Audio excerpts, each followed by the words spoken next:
Hello, ladies and gentlemen, my name is Mengs, and today is the 17th of May, which is Norway's Constitution Day. And for that occasion, I thought I'd do a little video talking in my native Norwegian accent.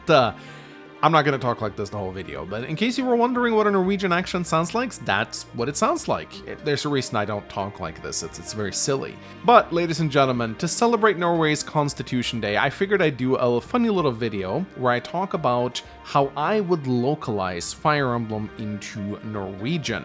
Now, I am under no illusion that Nintendo knows where to locate Norway on the world map. They probably don't, but there is no denying that Norwegian mythology has had a big impact on Fire Emblem, especially some of the older titles in the series.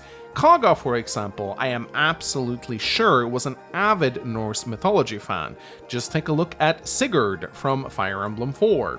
Sigurd is probably as Norwegian of a name as you can get, and we even have a Norwegian Viking lord called Sigurd the Crusader. I don't think I need to specify that Kaga probably took a lot of inspiration from my culture here. And examples of Norwegian culture in Fire Emblem can be found anywhere. I mean, just look at Mjolnir, for example, or the word Einherjar, which literally means the Vikings who fell in battle and were picked up by the Valkyries, another class that we see in Fire Emblem a lot. In truth, I could probably spend an hour talking about all the Norwegian references in Fire Emblem, but that's not what I'm going to be doing in this video. In this video, we're going to imagine that my country of Norway is a lot more significant than it currently is. In fact, so significant that Fire Emblem gets localized here. Now, what if Nintendo called me up on the phone and they were like, "Hey, Mangs, you're that bold Norwegian YouTuber, why don't you help us localize some Fire Emblem names?" What kind of Norwegian names would I give to the various Fire Emblem characters? That's what we're going to be doing in this video.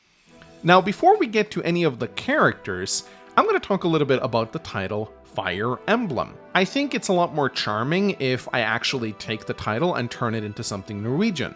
Now, Norwegian is a rather simple language. It doesn't really have as broad a vocabulary as the English language, so I will need to make some concessions. But two titles definitely springs to mind. The first one is Flammens Juvel. It literally means the jewel of fire.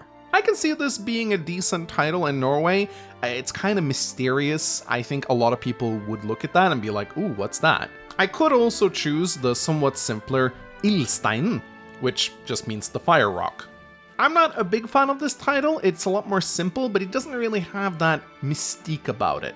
However, I came up with a third localization that you may argue is a little bit of a stretch, but I actually think it would fit really well, and that is Stormens Seil.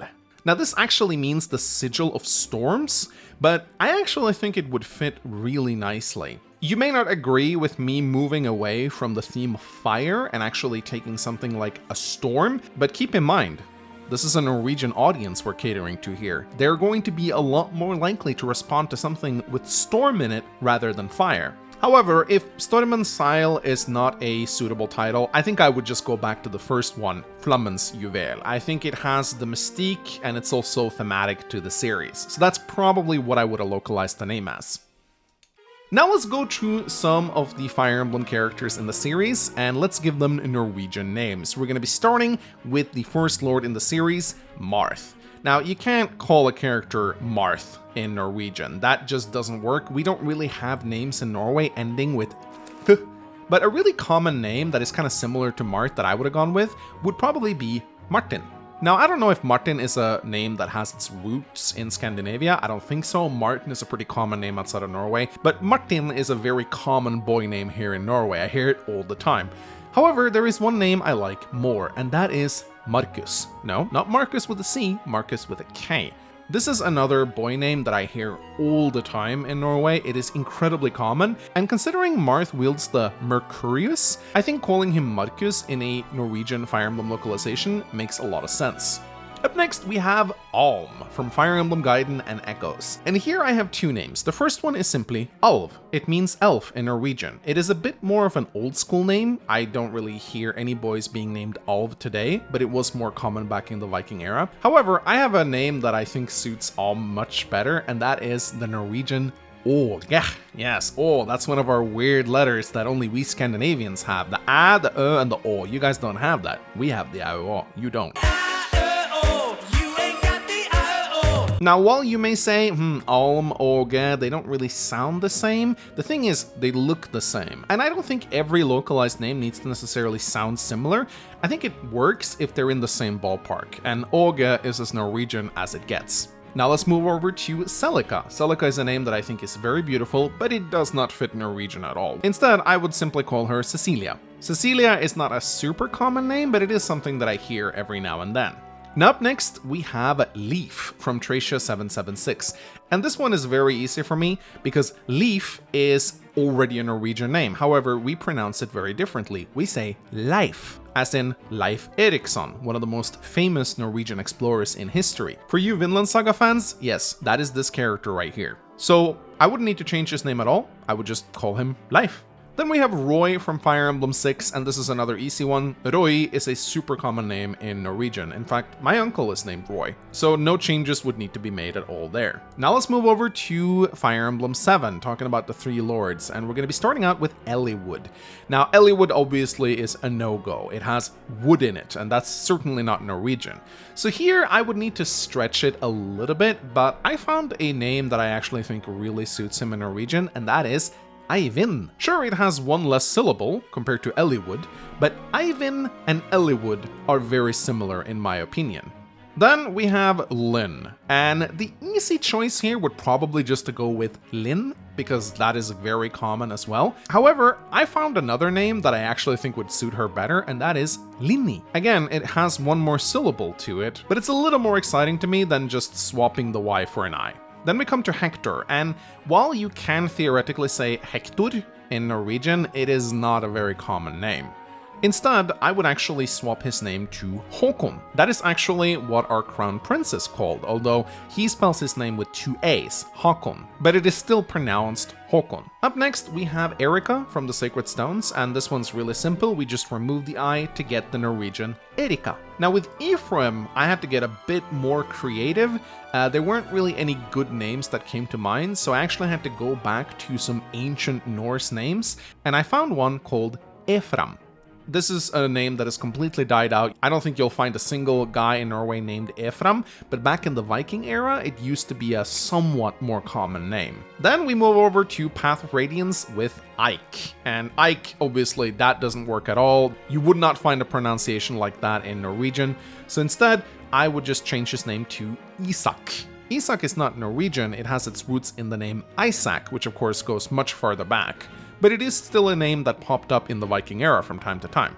Now here, I would actually like to do some more Tellius characters, because the Tellius cast has a lot of names that I think have really cool Norwegian counterparts, starting with Boyd. Boyd I would translate to bored. And I know a lot of you guys are going to say, really? Bored is a Norwegian name? Yes it is, Bored. A guy in my class was named Bored. I must imagine that is very annoying when you travel abroad and people ask you how you're doing or who you are and you say, I'm bored. Then we have Tibarn, and for Tibarn, I would give him the Norwegian name Torgeir. And then we have Ashnard, and here I found a name that I thought was so badass, I just had to include it. Asgrim. Now this is not a name you'll find in modern Norway, but it was a name you would sometimes encounter in the Viking era, and just listen to how badass that sounds. Asgrim. Then we have Camilla, and Camilla is a pretty easy one. You just swap the C with a K to get Camilla, or Camilla, as we would say. Another very common girl name in Norway. I hear it all the time. Then we have Corin, and this one I also had a lot of fun with. I would just translate that to Kåre. Kåre is a very funny sounding Norwegian name. And it almost sounds like Corin. It just, you have a bit of a different ending there, but it still works. Then with Robin, I would actually translate that to Ravn, which means raven in Norwegian. It is also a last name, as in the artist Marianne Ravn. And I just think Ravn is a really badass name. I've always liked it. In fact, if I ever have a boy, I wouldn't mind naming him Ravn. I think it just sounds incredibly cool. Then I wanted to localize Shida, because Shida is such a weird name and it's incredibly hard to find a good Norwegian counterpart to it, so I decided that I would localize Shida into Sandra. Sandra is probably one of my favorite female names in Norwegian, and again, while it is very different to Shida, I think it kind of falls into the same ballpark. Alright, so that was just some of the names that I came up with. I could probably do this for a few more hours, but I think you guys get the picture. That is how I would localize some Fire Emblem characters into Norwegian. Now I'm going to do something a little bit funny here. If you guys would like me to localize more Fire Emblem names in Norwegian, just put them in the comment section below, and I will try to respond to as many as I can. Anyway guys, hope you enjoyed me sharing a little bit of my culture with you guys. Ha en flott dag, og en gledelig 17. mai.